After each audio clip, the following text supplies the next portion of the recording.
Assalamualaikum warahmatullahi wabarakatuh. Perkenalkan, nama saya Rini Saputri. Di sini saya akan menjelaskan tentang cara memperbaiki hasil belajar. Yang pertama, kita ketahui dulu apa itu hasil belajar. Hasil belajar adalah perubahan perilaku dan kemampuan secara keseluruhan yang dimiliki oleh siswa setelah belajar, yang wujudnya berupa kemampuan kognitif, efektif, dan psikomotor yang disebabkan oleh pengalaman dan bukan hanya salah satu aspek potensi saja. Hasil belajar yang dicapai oleh siswa tidak selamanya sesuai dengan yang diharapkan. Semua siswa pasti mengharapkan nilai ulang presentasinya selalu baik walaupun tidak belajar. Apabila yang sudah belajar dengan tekun, tetapi kadang-kadang hasil belajarnya atau nilai ulangannya tidak bagus, hal itu tidak perlu disesali atau bahkan putus asa, tidak mau belajar lagi. Tetapi harus dicari apa yang membuat hasil belajarnya yang kurang itu. Kemudian dicari tindakan lanjutannya bagaimana.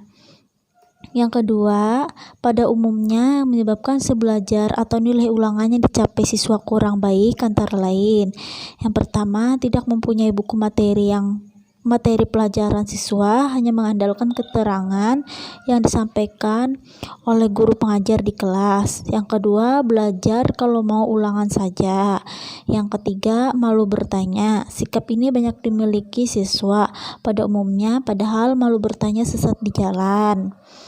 Yang ketiga, agar terhindar dari hasil belajar tersebut, maka perlu diperhitungkan upaya-upaya di bawah ini. Yang pertama, milikilah pemahaman yang kuat tentang kewajiban seorang pelajar, yaitu belajar dengan baik.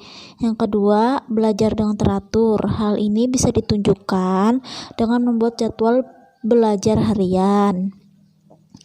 Yang ketiga, disiplin belajar yang tinggi. Hal ini bisa dilatih dan dibiasakan dan memaksa diri untuk belajar pada jam yang sudah ditetapkannya sendiri. Yang keempat, milikilah konsentrasi yang baik. Konsentrasi adalah memusatkan pikiran pada suatu persoalan dan mengesampingkan hal-hal lain. Dengan konsentrasi yang baik, maka efektivitas dan efisiensi waktu belajar akan dapat diraih. Yang kelima, lengkapilah buku-buku pelajaran yang dibutuhkan. Yang keenam, segera bertanyalah bila memenuhi kesulitan. Jangan menunda-nunda persoalan. Yang ketujuh, kuasailah keterampilan-keterampilan belajar, misalnya cara cepat belajar, cara membuat ringkasan, dan lain sebagainya. Yang kedelapan, bangkitkan motivasi pada diri sendiri.